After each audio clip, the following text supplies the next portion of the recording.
sur Conscience et dans les chroniques de Sébastien Perria. Aujourd'hui, nous allons aborder le sujet sur les signaux invisibles. Comprendre ce que ton corps essaie de te dire. Et il fait de son mieux, le corps.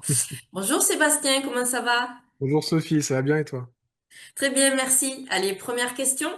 Pourquoi le corps devient-il parfois le seul messager quand l'esprit refuse d'entendre? Bah, tu sais, le corps, c'est un messager d'une patience incroyable. Il chuchote longtemps avant de crier, généralement. Mais quand l'esprit refuse de l'entendre, quand on court, quand on fuit, quand on, entre guillemets, on veut gérer, eh ben, il finit par, le corps finit par devenir le dernier moyen d'expression pour que la vérité éclate, entre guillemets. Et notre mental, il est malin. Il sait rationaliser, il sait minimiser, trouver des excuses à tout ça. Ce n'est rien, je suis juste fatigué ou ça va passer.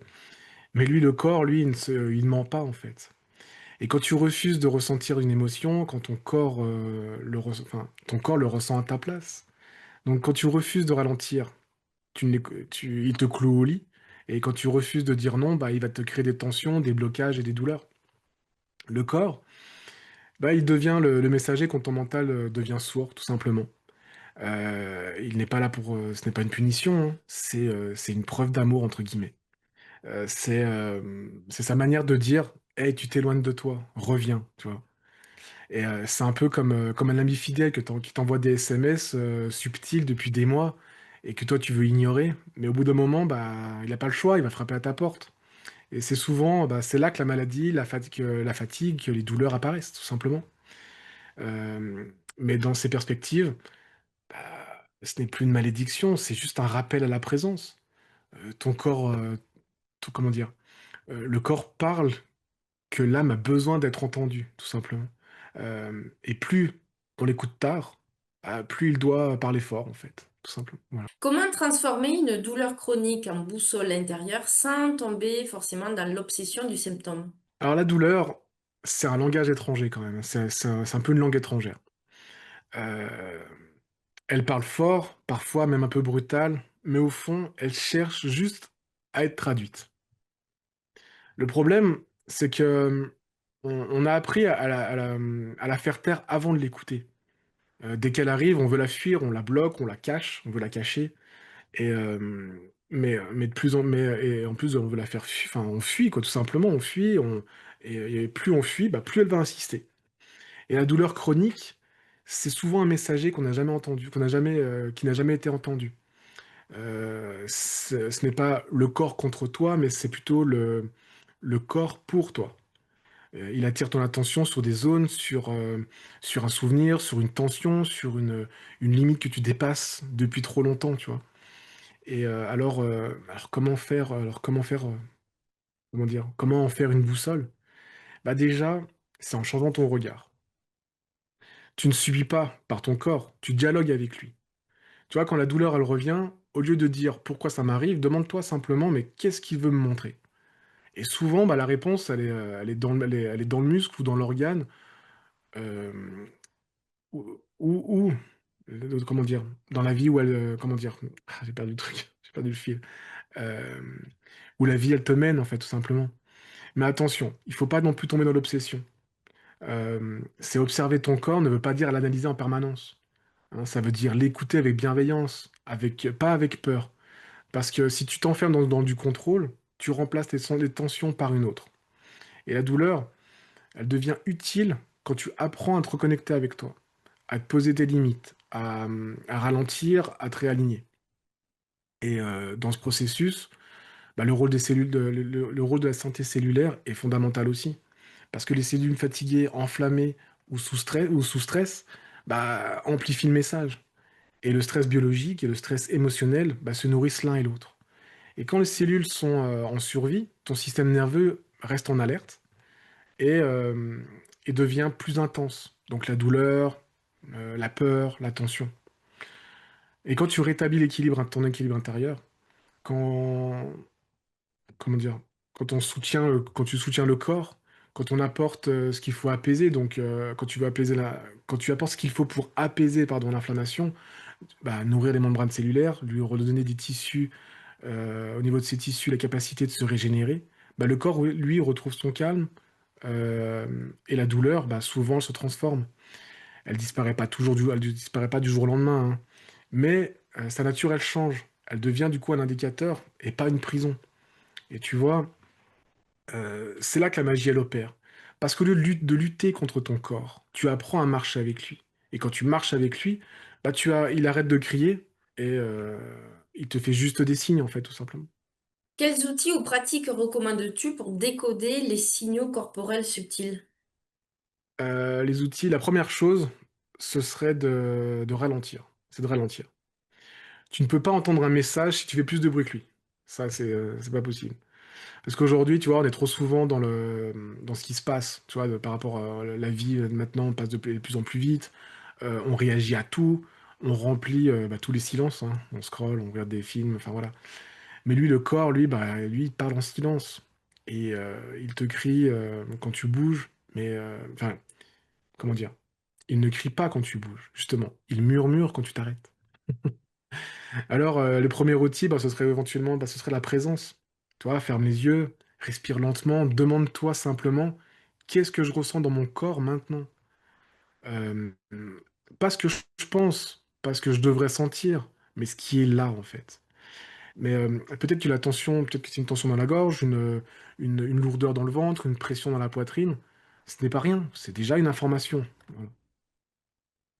Et plus tu pratiques cette écoute, plus ton corps devient lisible. Donc le deuxième outil, ce serait la respiration consciente. Tu vois, respirer, c'est la base de tout. Et pourtant, on l'oublie, hein. Quelques respirations profondes, lentes, amples, ça suffit largement pour calmer le système nerveux. Et quand le système nerveux se calme, bah, les signaux du corps bah, deviennent beaucoup plus clairs. C'est comme si tu changeais ta fréquence, du chaos au clair, tout simplement. Le troisième outil que je mettrais, ça serait l'observation sans jugement. Ne cherche pas à interpréter tout de suite. Tu sens la douleur, observe-la. Tu te sens épuisé, accueille-le. Et tu vois, ton corps n'a pas besoin de tout comprendre immédiatement. Il a besoin d'être écouté, tout simplement. Et puis, il y a des pratiques qui peuvent vraiment aider à renforcer la connexion. Tu vois, le mouvement doux, la marche consciente, le yoga, les étirements, même l'écriture intuitive, euh, et encore même, je dirais, le contact avec la nature. Tu vois, tout ce qui t'oblige en fait à ralentir ton mental pour réhabiter ton corps. Après, il y a aussi des plans un peu plus subtils. Tu vois, la biologie, j'en parlais encore, c'est celui de la santé cellulaire. Parce que si tes cellules sont fatiguées, déshydratées, inflammées et en déséquilibre, bah, les signaux qu'elles t'envoient, bah, en fait, c'est brouillé, en fait. Un peu comme une radio sans antenne.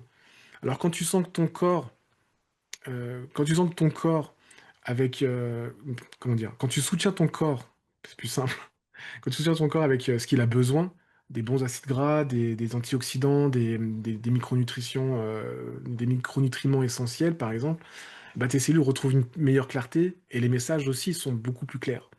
Donc tu te sens mieux, tu comprends un peu plus vite et tu agis plus justement. Et c'est pour ça que j'aime autant relier le travail avec l'intérieur, le travail intérieur avec la biologie. Tu vois. Le travail intérieur de la biologie, justement. Parce que comprendre ses émotions, c'est bien, mais quand ton corps est rééquilibré et quand ton énergie remonte, tes cellules, bah, elles retrouvent elles peuvent recommencer à vibrer à leur juste fréquence. Tu entends enfin les signaux beaucoup plus subtils et qui deviennent, du coup, des alertes un peu moins importantes. Tu les entends plus, enfin, tu ressens mieux les choses. Alors, peut-on rétablir un dialogue entre le corps et l'esprit après des années de dissociation et par où commencer? Alors oui, on peut rétablir un dialogue. On peut toujours, heureusement. Alors même si tu t'es coupé de ton corps pendant des années, même si tu n'as plus confiance en lui, même si tu ressens plus rien depuis longtemps, le lien n'a jamais été rompu. Il est juste endormi. Le corps, n'en veut jamais à l'esprit, heureusement.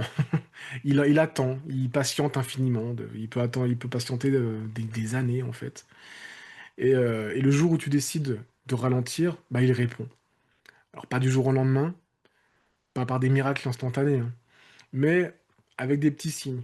Une respiration plus ample, une tension plus relâchée, une tension qui se relâche, un apaisement après des années de lutte, tu vois.